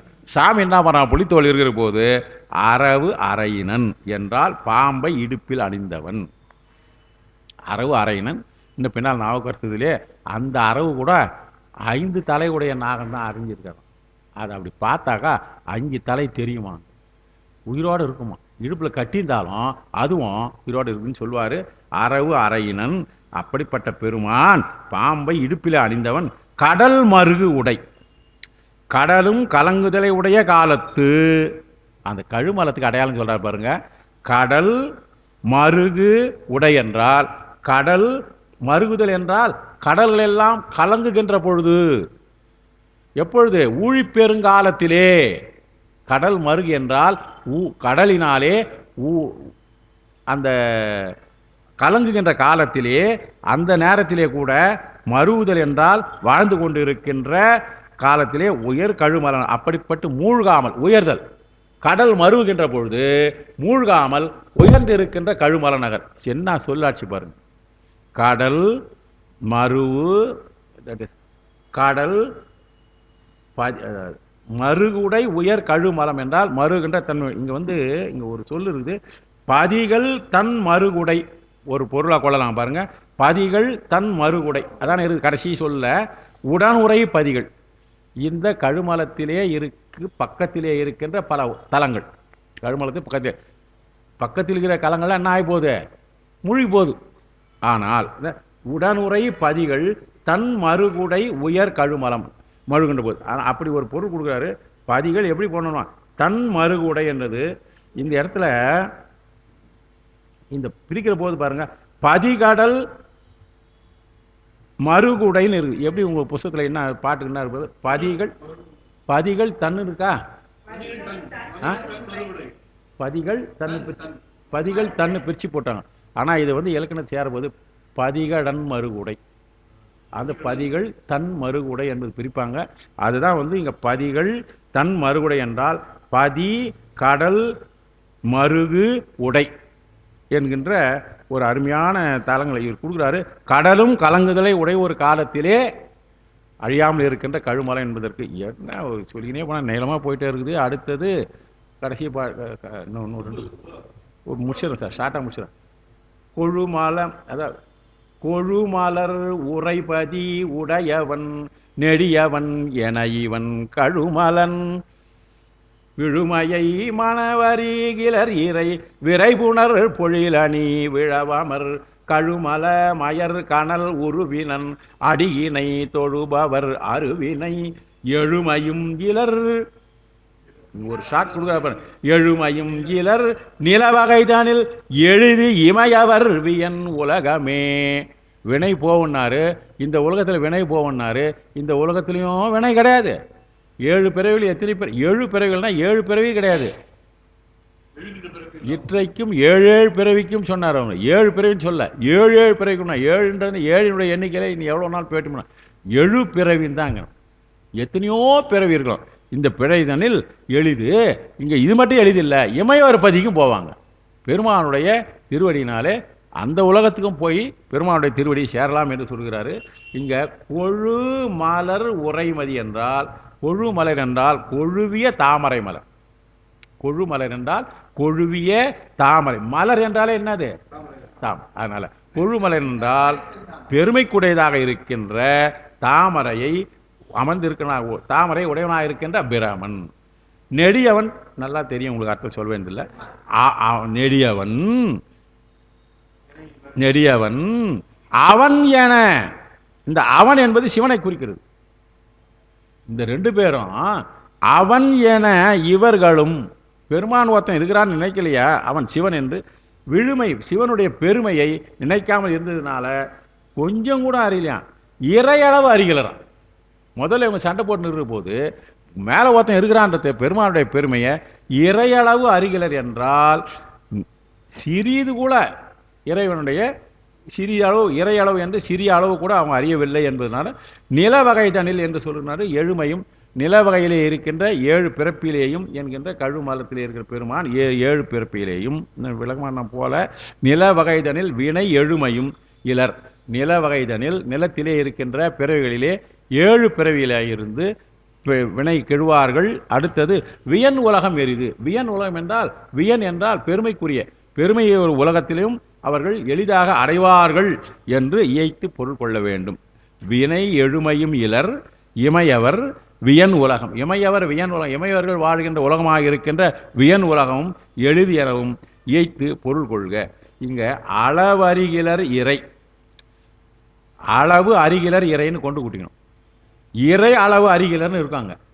அளவு அறிகிலர் இறை என்றால் சிறிதளவு கூட இறைவன் இருக்கிறான் என்று இவங்க நினைக்கலாம். முதல்ல இவங்க 2 பேரும் தண்டனை சண்டை போட்டு போது மேலே ஒருத்தன் இருக்கான்னு நினைக்கல, அப்படிப்பட்ட தன்மை. அடுத்தது அதுக்கப்புறம் நம்ம இவங்களுக்கு வராரு. அமைவன துவர் இருகிய துயில் அணியுடையினர் அமன் ஒருவர்கள் சமையறு பொருளொரு சமையறு ஒரு பொருள் எனும் அவை சலநெறி, அவை சலநெறி என அற உரைகளும் இமையவர் தொழு கழுமலம் அவர் இறைவனது அடி பரவுவர் தமை நல நமையல வினை நலம் அடைதலில் உயர்நெறி நனி நணுகுவர்களே. அவங்கள சமணர்களுக்கு 2 வரி கொடுத்துறாரு. என்ன பண்றாருன்னா, அமைவன என்றால் பொருந்துவனவாகிய, பொருந்துவனவாக இருக்கின்ற நல்ல விழுமியதாக இருக்கின்ற அவர் இருக்கிற துவர் உடைய அணிந்து இருக்கின்றார். அமைவன துவர் இழுகிய துயில் என்றால் அந்த சமணர்கள் துவர் என்கின்ற துவர் நிறத்தை உடையதாக இருக்கின்ற ஆணை அதாவது அந்த ஆடையை அணிந்து, துகில் என்றால் ஆடை, துகிலை அணிந்து கொண்டிருக்கின்றவர்கள். அமன் ஒருவர்கள் என்றால் இன்னொரு ஆள் சொல்றாரு, உடையே இல்லாதவன். துவராடை அணிந்தவர்கள். அமன் உருவல் என்றால் அமனமாக இருக்கின்ற உருவத்தை உடையவர்கள். சமயமும் ஒரு பொருள் எனும் அவை, அவர்களிடத்திலே எந்த விதமான ஒரு பொருள் பொதிந்த சமயமும் இல்லை. அவர்களுடைய நெறி என்ன சரி என்றால் சல நெறி. சலம் என்றால் தீமையை வழங்குகின்ற நெறி. சல நெறி என்று நல்ல நன்மை இல்லாத சொல்ல சமணர்கள். இவங்க சமணர்களையும் காவியாடைய புத்தர்களையும் அமன் உருவலாகிய சமணர்களையும் சொல்லிட்டு ஒரு பொருள் எனும் சமயம், அவர்கள் சொல்லுகின்ற சமயமும் அவர்கள் சொல்லுகிற அரை உரைகள் இருக்கு இல்லையா, அவர்கள் சொல்லுகிற அற உரைகள், அவருடைய சமயம், இதெல்லாம் என்னன்னா சல நெறிகள். புத்தர் சமணர்களுடைய நெறிகள், அவர்கள் கூறுகின்ற நெறிகள் சலம் என்றால் அவை வஞ்சனைன்னு அர்த்தம். இந்த இடத்துல வஞ்சனை, அவர்கள் வஞ்சனையாலே சொல்லுகின்ற நெறிகள். ஏனென்றால் அவர்கள் சமயத்தின் மீது பிற சமயம், இப்போ நான் சொல்கிறோமே மதமாற்றம், அந்த வேலையை செய்கிறாங்க, வஞ்சனை உடையவர்கள். அந்த சலம் அசலம் என்றால் அசைதல், அசையில்லா தன்மை நம்ம கொள்வோம், அது இங்கே வரேன். அதனால் இந்த சலம் என்பதற்கு வஞ்சனை உடையவர்கள். பெருமான் சலமிலன்னு வருது பார்த்தீங்களா, சலமிலன் சங்கரன் பெருமான்கிட்ட வஞ்சனையே இல்லாதவர். பெருமான் வேண்டியவன் வேண்டாம் என்ற வஞ்சனை இல்லை. இந்த வஞ்சனை என்பதற்கு அந்த சலத்துக்கு இதுதான் பொருள் வர வேண்டும் குறிப்பாக நம்ம கொடுத்துருக்காரு. சலமிலன் சங்கரன், நன்மையான பொருந்தாதவன் அர்த்தம். நமையவைன்னு ஒன்று இது பாருங்க. நமையல என்றால் நமக்கு இல்லாதன்னு அர்த்தம் இல்லை. நமையலை என்றால் வருத்தம் இல்லாதது.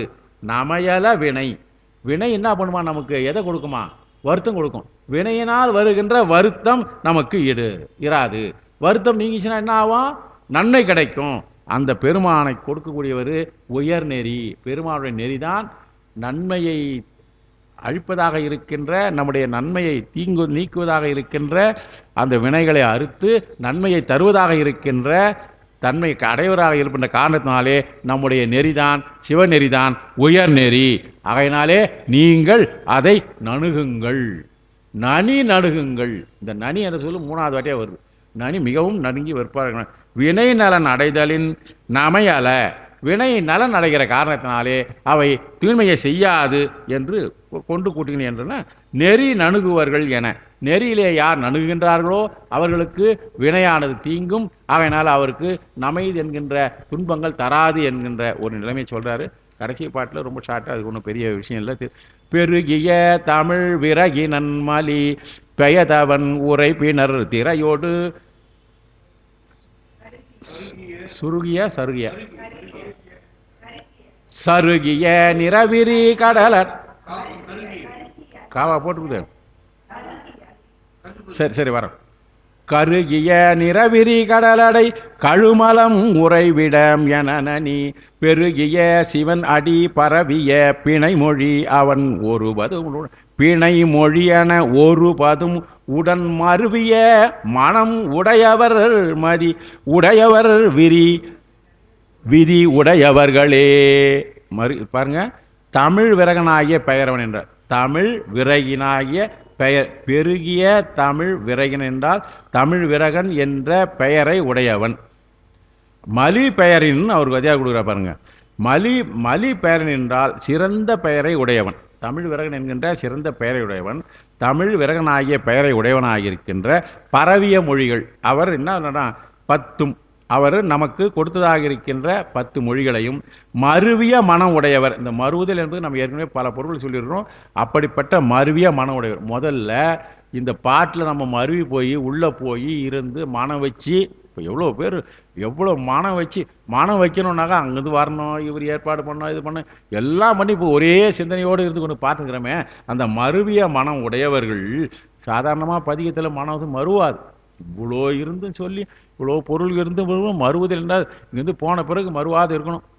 அது மறுவாது இருக்கிறதுக்கு தான் பெருமான் திருவுள் கொடுக்கணும். அதனால் மருவிய மனம் உடையவர்கள் என்ன சொல்ற, மதி உடையவர்கள் விதி உடையவர்கள்.